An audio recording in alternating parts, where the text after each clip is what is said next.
아주 특별한 특허받은 수학 방법을 조금 배워왔는데요. 오, 특허받은 수학이라? 무슨 영재들 키우는 그런 뭐 학습 방법입니까? 아닙니다. 이게 영재들이 아니라 저같이 평범한 사람도 충분히 배울 수 있는 방법인데요. 네. 요즘 학생들이 가장 어려워하는 과목 1위가 바로 수학이라고 합니다. 이 어려운 수학을 쉽고 재미있게 가르쳐주는 곳이 있다고 해서 제가 한번 다녀와 봤는데요. 함께 확인해 보실까요? 수학이라는 과목을 재미있는 놀이로 가르쳐주는 곳이 있다고 해서 제가 찾아와 봤는데요. 그럼 함께 가보실까요? 일반적인 수학 교육하면 중고등학교의 치열한 입시학원을 생각하기 쉽죠. 하지만 이곳에서는 유치원생부터 초등학생들을 대상으로 수학 교육이 진행되고 있었는데요. 여러분 안녕하세요. 안녕. 우리 친구 너무 귀엽다. 우리 친구 몇 살이에요? 1학년이에요. 1학년이에요. 1학년인데 이런 문제 푸는 거 어렵지 않아요? 원장님이 쉽게 가르쳐 주셔서 어렵지 않고 재미있어요. 공게임 준비! 자, 시작! 초등학교 1학년 학생들이 배우는 초급반은 어린 학생들이 배우는 수학인 만큼 아이들의 눈높이에 꼭 맞는 율동과 단순하고 반복적인 노래를 통해 수의 기본 개념을 익히는 데 초점을 맞추고 있었는데요.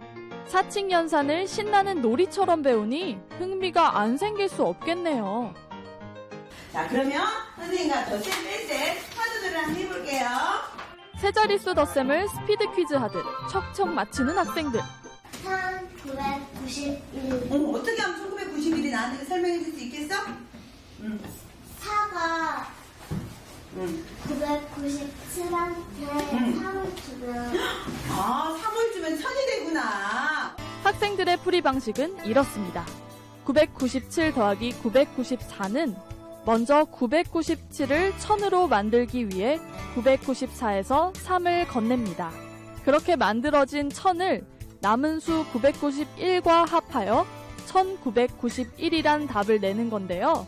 초등학교 1학년 학생들이 이렇게 수준급 실력을 갖고 있다니. 이게 진짜 쉽지가 않네요. 아니 분명히 학교 다닐 때는 저도 수학을 꽤 한다는 소리를 들었거든요.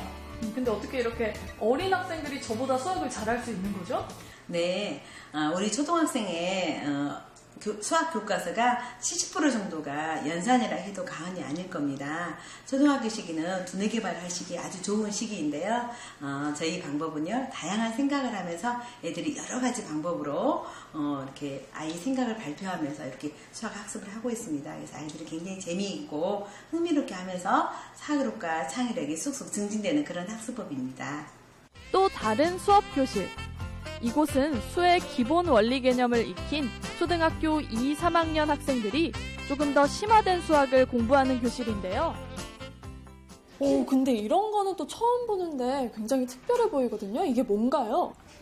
저희들이 애를 위해서 특별히 제작한 학습 도구인데요. 이렇게 쓰여진 수판과 이 가림판을 통해서 특수 제작했죠. 가림판을 통해서 이 8분의 3을 빨리 소수로 전환시키는 그런 연습을 하고 있어요. 자, 이렇게 하다 보니 애들이 짧은 시간에 많은 문제를 풀 수가 있고요. 또 집중도가 굉장히 높아지고 호기심, 그리고 또 재미가 있고 이래서 애들이 굉장히 즐거워하고 있습니다. 저도 수판 수업에 살짝 동참해 보았습니다. 이 학습 그림판은 2011년에 특허를 받은 학습 교구로 숫자가 쓰여있는 수판을 이용해 수 가르기와 수 모으기를 훈련하며 빠르고 정확하게 수학을 계산하는 능력을 쑥쑥 키워준다는데요.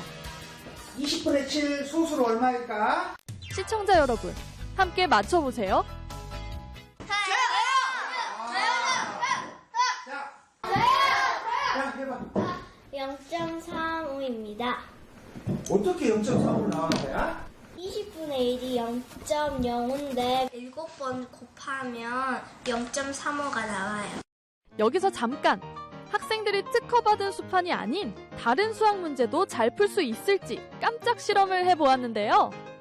그러면 제가 한번 직접 실력을 검증해 보겠습니다.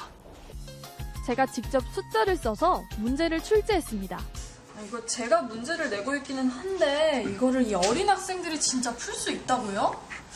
드디어 완성된 문제지. 한눈에 보기에도 난이도가 보통 이상입니다. 이거 우리 한번 풀어볼까? 거침없이 정답을 써가는 친구.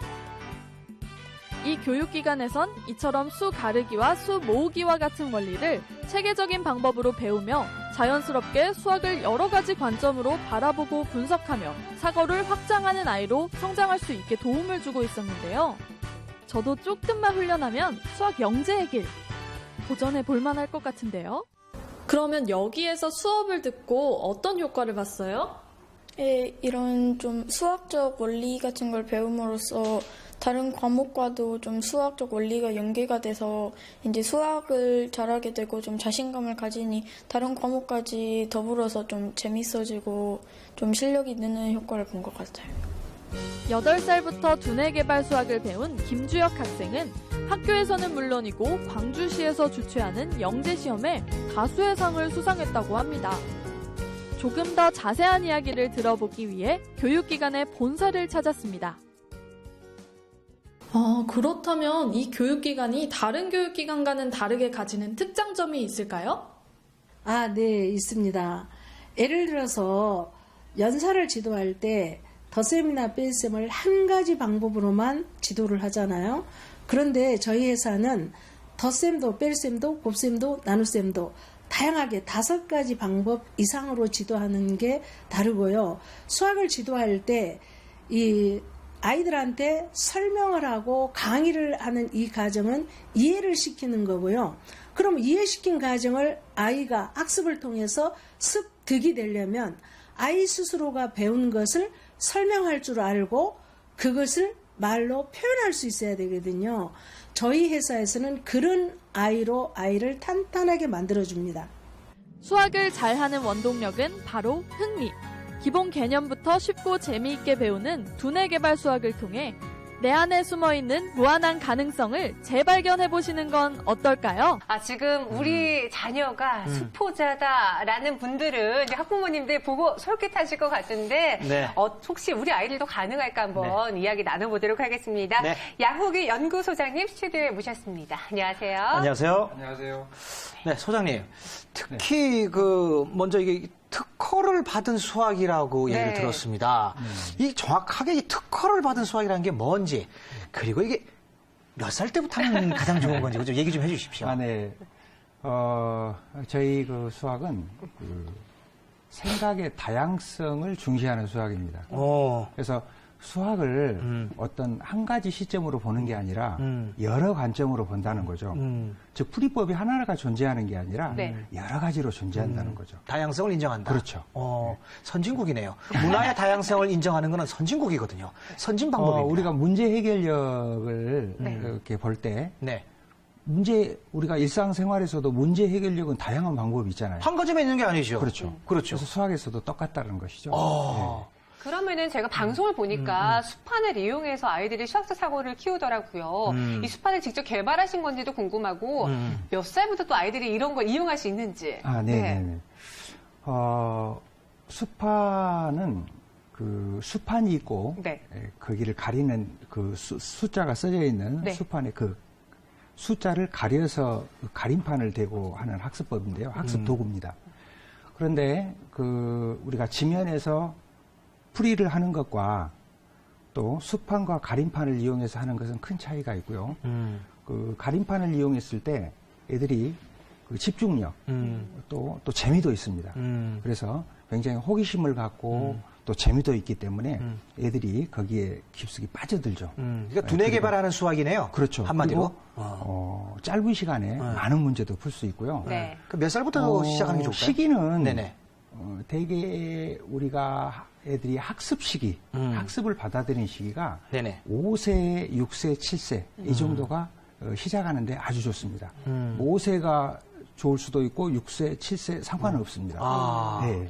저는 어렸을 때 학습지로 공부를 많이 했었어요. 아, 그렇죠. 네. 그런 세대죠. 네네. 그리고 학습지가 처음에는 흥미를 끌거든요. 네네, 맞습니다. 선생님이 채점도 해주고. 직접 와서. 네. 그런데 이게 계속 반복이 되니까 숙제가 되고 학습적으로 흥미도가 떨어지는데 이런 학습지 되풀이 반복 되니까. 학습과 소장님이 직접 개발하신 이 셈법 무엇이 다른 건가요? 차별점이 있을까요? 제가 그 고등학교 수업을 해보고 네. 중학교, 초등학교 해서 쭉 내려갔어요. 내려간 이유는 뭐였냐면 굉장히 수학을 힘들어 하잖아요. 특히 고등학교 때. 네. 그래서 왜 이럴까?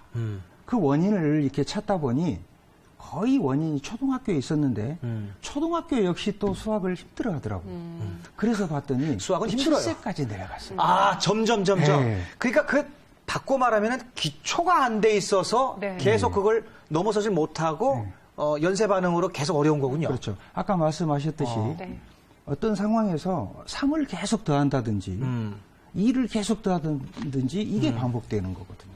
그러면 애들은 굉장히 그걸 지루해하고 또 실질적으로 그런 학습을 했을 때는 네. 점점 애들이 생각하지 않는 두뇌로 바뀝니다.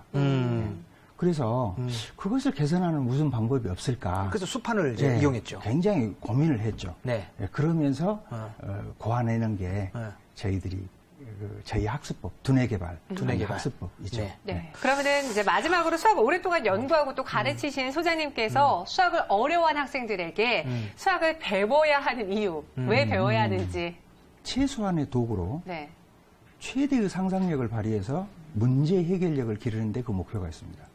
그럼 그 상상력을 통해서 기르는 게 사고력, 논리력, 추리력, 창의력, 판단 능력, 결정 능력 이런 걸 기르는 거거든요. 근데 대단하구나. 그 중에서도 마지막 두 가지 이 판단 능력, 결정 능력이 우리가 살아가는데 꼭 필요한 거예요. 우리는 하루 동안에도 수많은 판단과 결정 속에서 살고 네. 그게 일생이 갑니다. 그래서 우리가 이 판단 능력, 결정 능력을 수학적 사고, 두뇌의 힘이라고 합니다. 네. 이 수학적 사고, 두뇌의 힘이 있는 채로 이 세상을 사는 거하고 그렇지 않은 채로 이 세상 사는 것은 이 세상 사는 빛깔이 다르겠죠. 그래서 우리 애들에게 꼭 우리 부모님들이 주어야 할 선물이 바로 이 능력을 길러주는 겁니다. 야. 그것이 바로 수학을 배우는 이유인 것이죠. 네.